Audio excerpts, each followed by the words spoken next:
అందరికీ నమస్తే అండి. అక్రమంగా అన్యాయంగా పేదల పొట్టగొట్టి పేదలను నమ్మించి 1000 సంపాదించారు.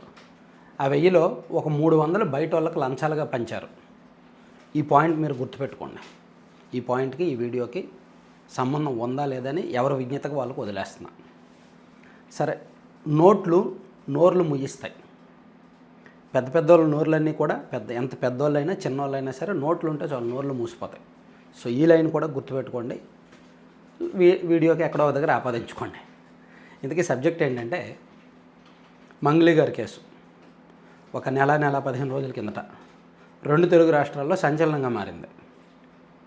కొంతమంది గిరిజనుల దగ్గర మైక్రో ఫైనాన్స్ పేరిట వసూలు చేసి ఎక్కువ వడ్డీలు ఇస్తాము అనే ఆశ చూపించి డబ్బులు అక్రమంగా వసూలు చేశారు అనేది ఆరోపణ. పంజాగుట్ట పోలీస్ స్టేషన్లో కేసు కూడా నమోదైంది. అనేక ప్రధాన స్రవంతి మీడియాలతో పాటు సోషల్ మీడియా ప్లాట్ఫామ్స్లో కూడా వీడియోలు వచ్చాయి. కానీ అనూహ్యంగా పోలీస్ ఇన్వెస్టిగేషన్ ఆగిపోయింది, మీడియాల్లో వార్తలు ఆగిపోయినాయి.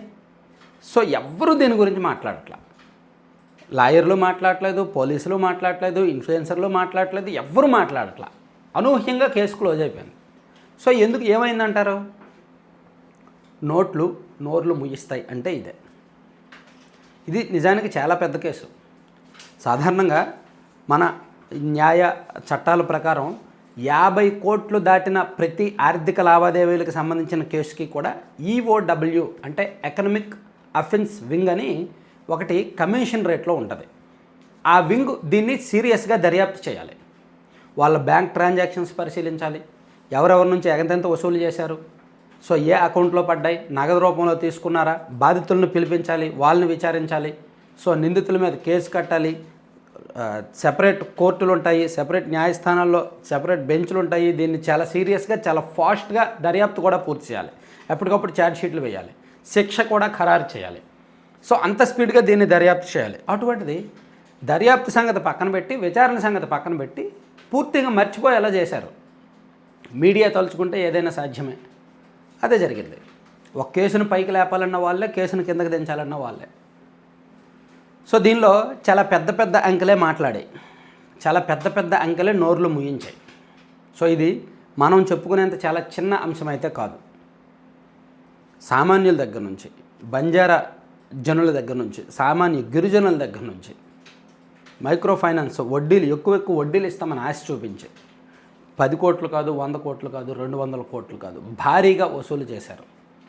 చేసి అంటే ఏముంది, ఇప్పుడు మంగ్లీ అనే బ్రాండ్ ఉపయోగపడింది, ఆమె పేరు ఉపయోగపడింది. ఆమె మొదటి నుంచి వివాదమే, ఆమె చుట్టూ అనేక వివాదాలు.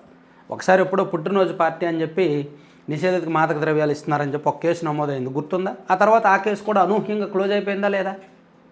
ఇలా పెద్ద వాళ్ళకి సంబంధించిన కేసులు అనూహ్యంగా క్లోజ్ అయిపోతాయి. అంతెందుకు, అప్పుడు బెంగళూరులో రేవ్ పార్టీ అని పెట్టారు సినీ నటి హేమ.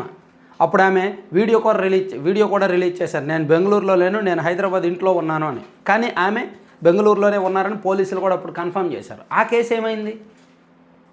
సరే, రేవ్ పార్టీలు, నిషేధిత మాదక ద్రవ్యాలు, గంజాయిలు అవన్నీ పక్కన పెడదాం. అవన్నీ పోలీసులకు అలవాటు అయిపోయినాయి, అక్కడ సంస్థలకు అలవాటు అయిపోయినాయి. అదంతా పెద్దవాళ్ళ వ్యవహారం, అందరూ దొంగలే దానిలో. మరి సామాన్య గిరిజనులను, పేదలను పొట్టగొట్టి వాళ్ళను మోసం చేసిన ఇటువంటి కేసులో కూడా రాజీ పడితే ఎలా? సో ఇది చాలా పెద్ద కేసు, చాలా పెద్ద అంకెలు ఉన్నాయన్నమాట దీనిలో. చాలా పెద్ద తలకాయలు కూడా దీనిలో ఉన్నాయి. సో ఎవరికి ఎక్కడ ఎంత చేరవేయాలో అంత చేరవేయడంతో అందరూ నోరు మూసుకున్నారు. సో ఇప్పుడు బాధితుల పక్షాన మాట్లాడేవాడు ఎవడూ లేడు. ఆ కేసు పెట్టిన న్యాయవాది కూడా ఇప్పుడు మాట్లాడలేదు చివరికి. నిజానికి పోలీసులకి ఫిర్యాదు వెళ్ళిన వెంటనే పోలీసులు చాలా సీరియస్గా దర్యాప్తు చేశారు. దానిలో నిందితుల్లో మంగ్లీ గారు ఉన్నారు. మంగ్లీ గారు మీడియాను ఫేస్ చేశారు, మీడియా ముందు ఏదో చెప్పాల్సినవి చెప్పారు, ఒక యూట్యూబ్ ఛానల్లో పెయిడ్ ఇంటర్వ్యూ ఏదో ఇచ్చినట్టున్నారు, అదంతా జరిగాయి. కానీ ఆమె సోదరుడు మాత్రం వెళ్ళిపోయారు, దుబాయ్ విదేశాలకు వెళ్ళిపోయారు, ఎక్కడ పోలీసులు అరెస్ట్ చేస్తారని. మొత్తం చల్లబడ్డాక వ్యవహారం అంతా సైడ్ ట్రాక్ పట్టిన తర్వాత, మొత్తం అందరూ జనం మర్చిపోయిన తర్వాత ఇప్పుడు మళ్ళీ సాధారణం నార్మల్ అయిపోయింది. ఒక 1-2 సంవత్సరాలు సైలెంట్గా ఉంటారు, మళ్ళీ ఇంకెక్కడో కొత్త దుకాణం తెరుస్తారు, మళ్ళీ కొత్తగా కేసు నమోదవుద్ది, మళ్ళీ కొత్తగా ఎంత జరుగుద్ది, ఇంతే. సో వ్యవస్థలు మారవు, ఇటువంటి వాళ్ళు మారరు. సో మారాల్సింది జనం మాత్రమే. ఇటువంటి వాళ్ళని ఎక్కడ ఉంచాలో అక్కడే ఉంచాలి. ఏదో ఫేమస్ వచ్చింది కదా, మంచి పేరు ఉంది కదా, ఎంత మంచి పేరు, ఎంత టాలెంట్ ఉంటే ఏం లాభం, ఎంత మంచి పేరు ఉంటే ఏం లాభం? సో డబ్బు దగ్గరకు వచ్చేసరికి మాత్రం ప్రతి ఒక్కరు కూడా ఈ గడ్డి తింటారనమాట. Thank you.